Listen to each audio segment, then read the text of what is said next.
이제 미국 경제가 어떻게 될 것인가에 대해서는 이미 이제 많은 이야기들을 또 많은 매체나 많은 이제 그 자료들이나 뭐 인터넷이라든지 기사를 통해서 접하시고 계시기 때문에 대충 다들 뭐 알고 계시거나 아니면 느끼시고 계실 거라고 생각을 합니다.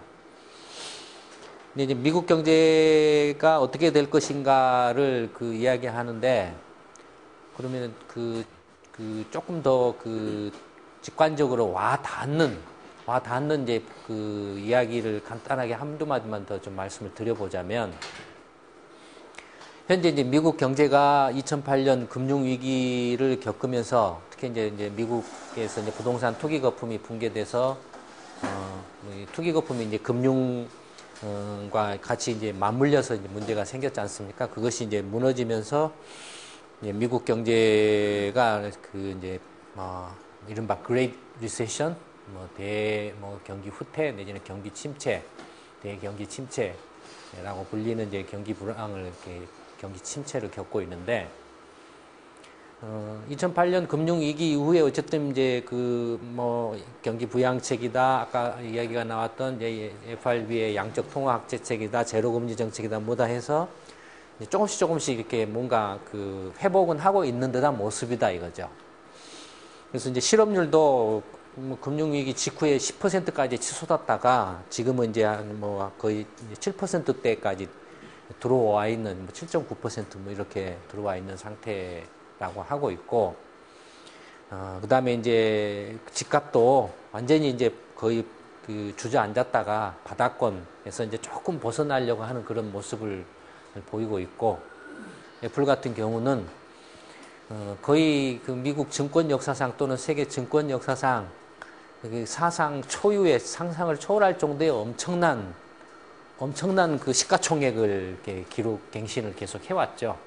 그러니까 이런 것들로 해서 미국 경제가 마치 지금 이제 착실히 차근차근 이렇게 뭔가 회복을 해가고 있는 듯한 그런 이제 생각이나 느낌을 받죠. 사실 그런 면도 있습니다. 그런 면도 있는데, 근데 이제 문제의 본질을 알려면 고등학교 때 이제 수학 공부 잘 하시는 분들, 이제 이게 참이냐 거짓이냐를 이렇게 보는 방법에, 이게 참인가를 검증하는 것도 한 방법이지만 그 대각선상에 있는 이른바 대우를 검증하는 거예요. 대우라는 건 뭐냐면 이제 이 참이 아니다라는 거. 정반대 입장에서 이제 검증하는 것도 아주 어떤 사물이나 현상 또는 진위를 명백하게 파악할 수 있는 아주 훌륭한 방법이죠. 그래서 이제 미국 경제가 지금 나름대로는 뭔가 조금씩 회복을 해가는 모습을 보이고 있는데, 정말로 이제 미국 경제가 앞으로 오바마 정부 4년 동안에 정상적인 단계까지 회복할 것인가라고 이렇게 내다봤을 때, 그걸 내다본다고 했을 때 정반대 방식으로 한번 생각을 바꿔가지고 들여다보는 것도 앞으로 4년 동안에 미국 경제가 어떻게 될 것인가를 예측하는 데 있어서 굉장히 좋은 방법이다라는 거예요. 무슨 이야기냐면, 지금 이제 미국 경제가 조금씩 뭔가 회복하고 있는 듯한 모습을 보인다라고 했는데, 그러면 여기에서 미국 정부가, 오바마 정부가 지금부터 앞으로 4년 동안 일체의 경기 부양을 안 한다. 재정 적자 지금 4년 동안 매년 1조 달러가 넘는, 그래서 오바마 정부가 출범한 후부터 최근까지 미국의 연방정부만, 미국은 정부가 51개가 있죠. 연방정부라는 정부가 있고 주정부라는 주 단위의 이렇게 정부가 50개가 있죠. 그러니까 51개가 있는데 그 중에 연방정부 빚만 지난 금융위기 이후에 최근에 이르기까지 거의 7조 달러 가까이 폭증을 했어요. 그러니까 한 9조 달러인가 한 10조 달러 못된 수준에서 지금은 이제 16조 달러를 넘어 있으니까 거의 7조 달러 가까이 폭증을 해 있죠. 요새는 하도 이제 예전에는 억 달러 하면은 뒤로 넘어졌어요. 억 달러 이야기만 억 하면은 넘어졌는데 지금은 조 해도 별로 감각이 없어요.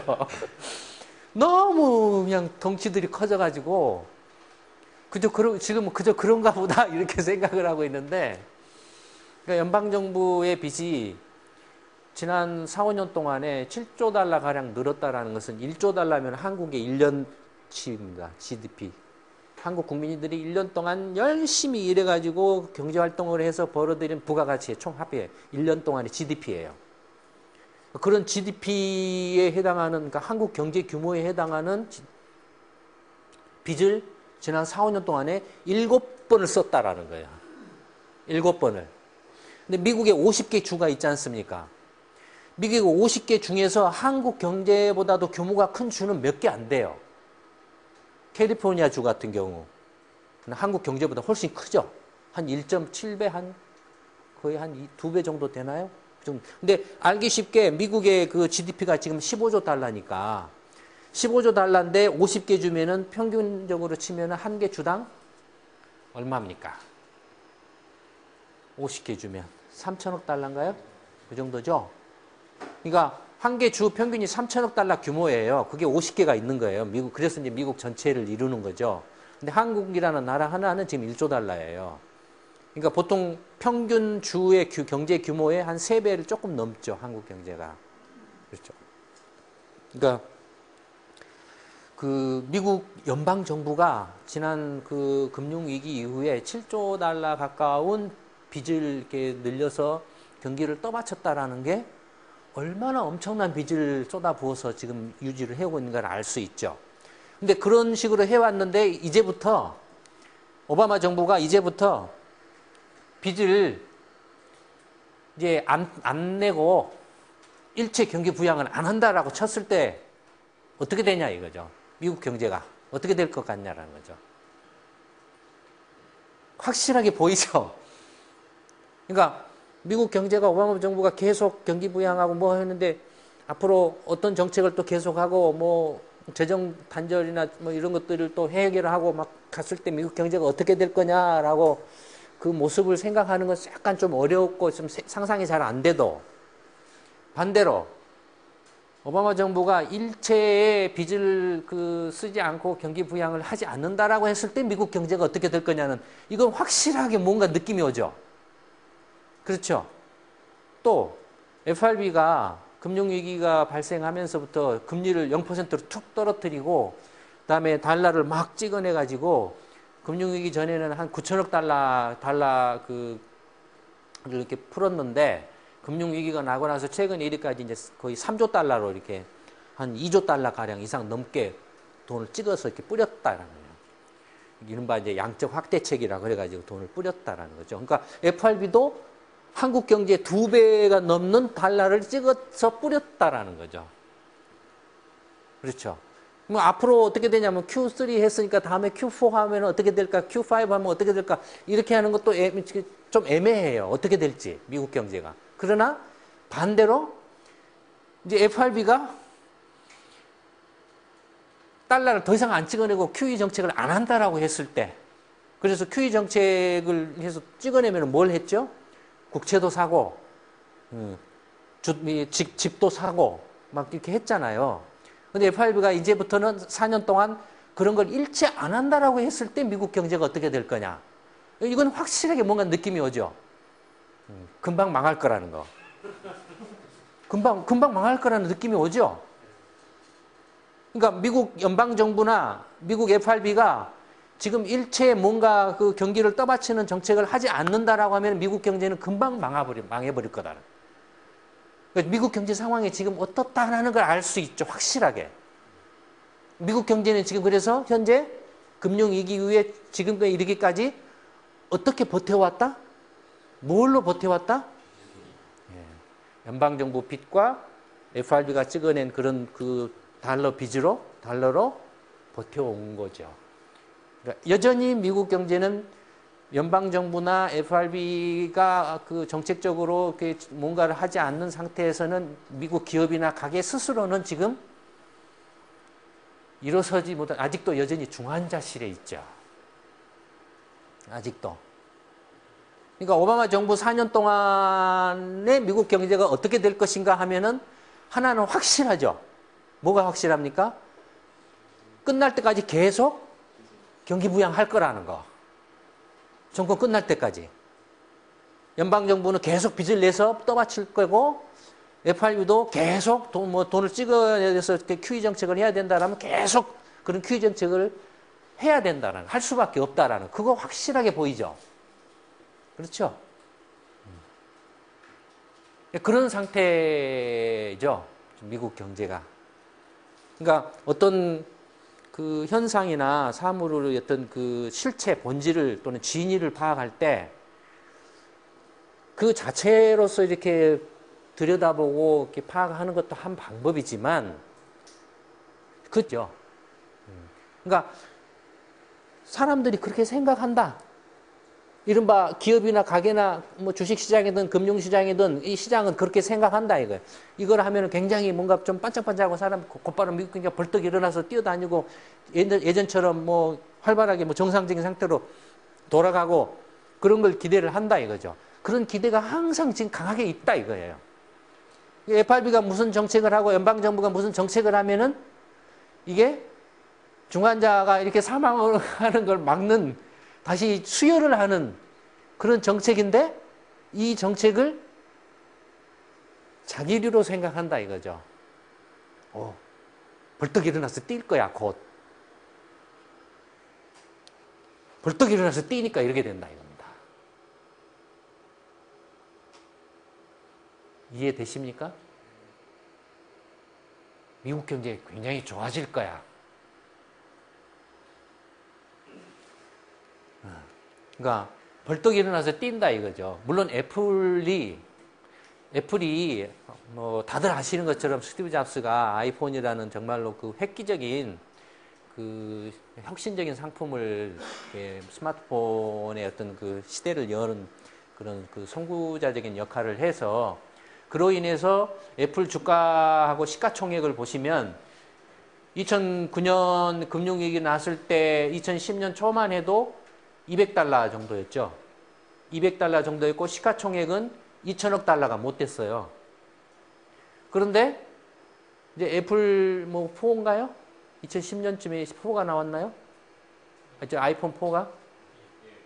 그러니까 그거 나오면서 그냥 주주주주 이렇게 뛴 것만 해도 순식간에 아이패드 그걸 딱 내놓음으로써 순식간에 2천억 달러가 안 되는, 또는 $200 정도밖에 안 되는 주가가 $400로 배로 퍽 뛰어버려요. 퍽 뛰고 기업 가치도, 기업의 전체 시가총액도 배로 팍 뛰어버려요. 이것도 정말로 그 증시 역사상 어떻게 보면 그 기록적인 거죠. 그런데 2011년 말에 봐보세요.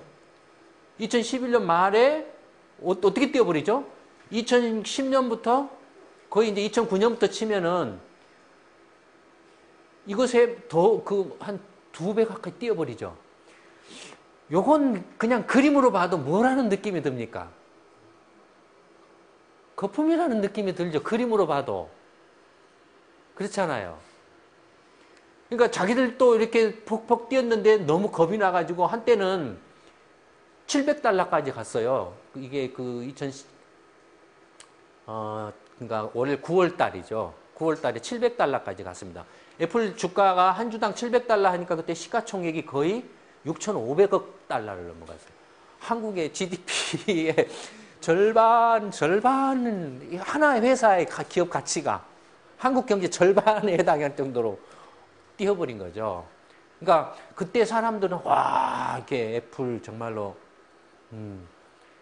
정말로 이렇게 영원히 지지 않는 태양이 또 나온 거죠.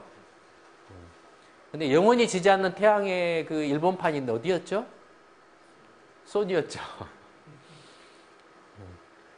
그러니까 순식간에 이제 10월 말부터 갑자기 이게 그냥 그 $700 하던 것이 $550로 그냥 한 20% 넘게 툭 떨어져 버려요. 그러면서 날아간 게 $500억 정도 넘었던 것이 $5천억 달러로 $1,500억 달러가 날아가 버려요. $1,500억 어깨도 별로 감이 없어요. 그러니까 물론 이제 실적은 계속 늘어나죠. 기하급수적으로 늘어나고 있죠. 매출도 늘어나고 영업 단기 순이익도 늘어나죠. 그에 비하면 이제 마이크로소프트 같은 경우는 보시는 것처럼 애플이 이렇게 막 뛸 때, 2010년부터 막 뛸 때 마이크로소프트는 막 옆을 기었죠. 옆을 기고 애플이 이렇게 막 거품처럼 보이는 이 기간 동안에 마이크로소프트도 뛰어요. 같이 뛰어요. 그 다음에 대신에 마이크로소프트 같은 경우는 그 기간 동안에 매출이나 이익이 오히려 줄어요. 그 다음에 구글 같은 경우도 보시면 이렇게 계속 옆으로 기다가 애플이 뛸 때 같이 덩달아 뛰어요. 그 다음에 IBM 같은 경우는 이제 자체적으로 관계없이 뛰다가 오히려 반대로 이제 멈추죠. 다른 데가 다 뛸 때 IBM은 이렇게 멈추죠. 그 다음에 이제 퀄컴 같은 경우는 그 애플 뛰는 것과 거의 같은 그 모습으로 이렇게 뛰는 모습을 보이죠. 왜냐하면 이제 그 스마트폰의 칩을 이렇게 그 퀄컴이 먼저 이제 내다보고 했거든요. 반면에 그 전까지만 해도 최대 강자가 인텔이었죠. 그런 그 반도체 CPU의 최대 강자나 어떤 그 핵심 심장부에 해당하는 그런 것들. 근데 인텔은 이제 PC에만 매달렸다 이거죠. 퀄컴은 이제 세상이 스마트폰 시대로 바뀌었다라고 딱 보고서 스마트폰 칩을 이렇게 이제 그쪽으로 가버렸죠. 근데 인텔 같은 경우는 이렇게 애플이 앞에서 이렇게 또는 퀄컴이 이렇게 뛸 때 옆걸음을 했어요. 옆걸음을 했다가 아까 보신 것처럼 이렇게 거품이 일어난 그 시기에 그 값이 급격하게 올랐던 시기에 그 헤매던 인텔도 뛰어버려요. 같이 뛰어요. 그러니까 이런 걸 보면은 명백히 2011년 말부터 미국의 IT 관련 업종들의 주가가 거품할 수 있죠. 이런 걸 보면 명백히. 그래서 인텔도 마찬가지로 같이 떨어져. 퀄컴도 떨어지지만 인텔도 거의 20% 넘게 떨어져 버려요. 거품이라는 걸 지금 보여주고 있는 거죠. 왜냐면은 실제 매출이나 단기 순이익은 거의 지금 변동이 없어요. 거의 변화가 없어요. 퀄컴 같은 경우는 매출도 늘어나고 단기 순이익도 늘어나니까 주가가 뛸 만한 이유가 있다라고 치지만 다른 이런 인텔 같은 경우는 그래서 퀄컴이 창립한 지 한 25년 됐을 겁니다. 근데 설립된 이래로 한 번도 인텔 시가총액을 넘은 적이 없습니다. 한 번도. 근데 이번에 처음 한 번 넘었어요. 이번에. 퀄컴이 인텔 시가총액을 앞질렀어요. 아슬아슬하게 1,054억 달러고 시가총액 퀄컴이 인텔이 1,036억 달러예요. 그러니까 이게 이제 세상의 판도 변화를 의미한다라고도 이렇게 받아들여지고 있죠. 근데 이제 미국을 대표하는 이런 주요 IT 업종들하고 뒤에 오라클도 있었고 하는데 하여튼 앞에 있었나요?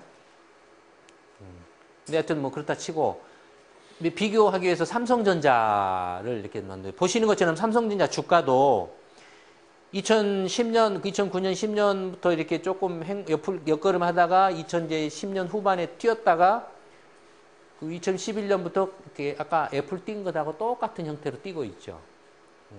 그렇죠. 근데 삼성전자 매출도 늘어나고 물론 영업이익도 늘어났지만 그러나 보통 그 주가 추이에 비해 보면은 지금 이것도 상당히 거품기가 있는 걸로 보여지죠. 그렇게 추정이 되죠. 그렇지 않습니까? 이렇게 명백히 좀 뭔가 이상하잖아요. 그 움직이는 모양이. 앞에 애플 같은 경우도 이건 누가 봐도 그냥 그림으로 보여줘도 이건 이게 거품이다라고 느낄 수 있잖아요. 그런 것들이 지금 갑자기 이렇게 조정이 일어나서 20%가량 툭 떨어져 버린 거죠. 그러니까 일반 사람들이나 이른바 시장이라고 하는 것, 기업이나 금융기관이나 또는 일반 개인이나 시장이라고 하는 것은 항상 자기 중심적으로 생각하죠. 왜냐하면 자기 이익을 먼저 머릿속에 담고, 본능적으로 자기 이익을 머릿속에 담고 있기 때문에 뭐가 나오면은 꼭 자기식으로 해석을 해버린다 이거죠. 자기에게 유리한 식으로 해석하는 경향이 있죠. 특히나 시장을 주도하거나 시장의 어떤 그 핵심적인 어떤 어떤 비중을 차지하는 경제 주체일수록 그런 경향을 강하게 보이고 그렇게 해서 시장이 이끌려가 버리는 수가 있죠. 그러니까 IT 시장에서 그 2008년 금융위기 이후에 미국뿐만 아니라 세계 IT 산업을 주도한 것은 명백하게 애플이죠. 애플이 이렇게 주도하면서 이런 그 거품과 같은 어떤 거품으로 보이는 상황을 보였다라는 거죠. 그러니까 그런 거품이 일어나는 현상이 실제 아까 말씀드렸던 것처럼 미국 FRB나 연방정부가 경기 부양책을 안 하면은 미국 경제가 금방 주저앉아 버릴 상황인데도 불구하고 개인이나 시장이나 기업들 입장에서 보면은 이런 어떤 그 경기 부양책을 내놓고 하는 것들이 이제 자기류로, 자기 중심적으로, 자기 이익을 좀 더 이렇게 늘리려고 하는, 극대화시키려고 하는 자기 중심적으로 생각을 이렇게 하다 보니까 그런 것들이 강해서 이런 상황들이 벌어진다라는 거죠. 이런 상황들이. 대충 이제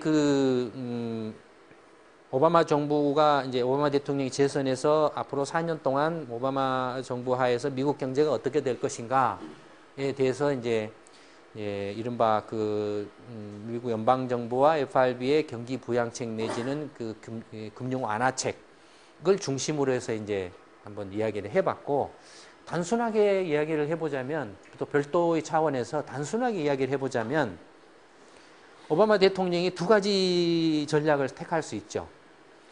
첫째는 지금까지 4년 동안 해왔던 전략을 그대로 연장시켜서 계속 해가는 것, 그게 하나 있고, 두 번째는 어차피 다음에는 이제 다시 출마할 수 없으니까 4년 동안 내가 할 거 다 질러놓고 가자. 그런 전략도 택할 수 있어요. 있습니다. 충분히 그런 가능성이 있어요. 그러니까 승부수를 던지는 거죠. 어떤 면에서 보면 오바마 대통령 입장에서는 지금 미국 경제가 연방정부가 빚을 계속 쏟아붓고 FRB가 계속 이런 교과서에도 없는 비정상적인 금융 완화책을 계속 언제까지 할 수 있냐라는 거죠. 무한정 할 수 없을 거 아닙니까? 무한정 못해요. 벌써 지금 미국도 빚이 너무 많아가지고, 그러니까 아까 말씀드렸죠. 미국의 나라는 몇 개? 50여 개라 그랬죠. 연방정부가 있고 50개 나라가 있다고 그랬죠. 그 50개 나라의 빚을, 그러니까 연방정부 빚만 지금 16조 달러가 넘고, 나머지 50개 주의 빚이 또 별도로 또 있어요. 이 빚이 한 3조 5천억 달러 가까이 돼요. 이 빚만 해도. 또 그것만 있나요? 미국에는 공기업이 없나요? 공기업이 있어요. 근데 그 미국 공기업 중에서 가장 큰 공기업이 어디인 줄 아세요?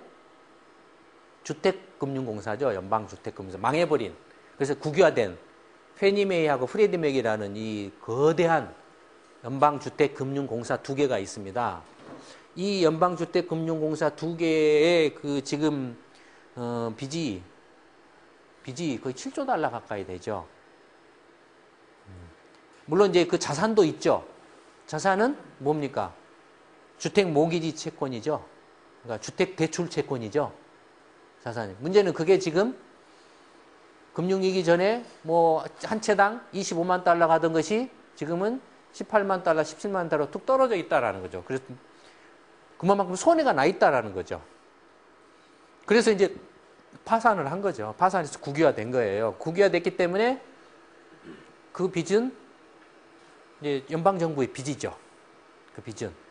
그러니까 이제 주장하는 건 뭐냐면은, 다시 집값이 올라가면 그 빚은 또 없어지는 것이 돼라고 주장을 하고 있는 거예요. 그럴 수 있죠. 그럴 수 있죠. 근데 이제 시간이 문제죠. 시간이 문제죠. 하여튼 미국 오바마 대통령 재선을 계기로 해서 앞으로 4년 동안 미국 경제가 어떻게 될 것인가에 대해서 뭐 여러 가지 관점에서 이야기할 수 있는데, 큰 틀에서 보자면 여전히 미국 경제는 민간 부분, 기업이나 가게나 시장의 민간 부분 자력으로는 스스로 지금 일어나가지고 이렇게 걸어갈 수 있는 그런 상황이 아직 아니라는 거죠. 아니라는 거고. 그래서 이제 그 이번 대선에서도 치열했죠. 공화당은 야, 이 빚 도대체 어떻게 할 거야? 빚을 어떻게 할 거야? 감당을 누가 할 거야? 이런 문제 제기를 이렇게 강하게 했던 것 같고, 민주당은 지금 이렇게 안 하면 이렇게 다 죽는데, 다 쓰러지는데, 그래서 지금 계속 더 이렇게 떠받쳐 줘야지라고 이렇게 이제 공약으로 주장을 한 것 같고, 뭐 그런 것 같습니다. 근데 문제는 이제 그 시간이 그 답을 말해주겠죠. 어떤 답을 말해줄까요? 과연 지속 가능하냐 안 하냐 답을 말해주겠죠. 여기에 대해서 가장 강력한 불만을 갖고 있는 사람이 누군지 아세요? 응? 누구? 유럽 중앙은행의 드라기 총재죠. 미국은 유럽보다도 더 빚이 많은데 왜 유럽 자꾸 난리냐. 이 지금 그거 말할 수 없이 불만 뭐 계속 이야기하고 있어요. 미국은 연방정부도 빚 많고 지방정부도 빚 많고 뭐 공기업도 빚 많은데 왜 빚 많은 거 가만 놔두고 그보다 더 빚이 적은 유럽 자꾸 난리 치냐 이거예요. 그것도 말이 돼요. 그것도 이제 힘이 없으니까 힘이 없으니까 그런 거죠. 하여튼 그 첫 번째 이제 미국 미국 그 오바마 대통령 재선과 관련해서 미국 경제가 앞으로 4년 동안 어떻게 될 것인가는 이런 정도로 말씀을 드리도록 하겠습니다. 오늘 물레 공부방은 이걸로 마치도록 하겠습니다. 고맙습니다.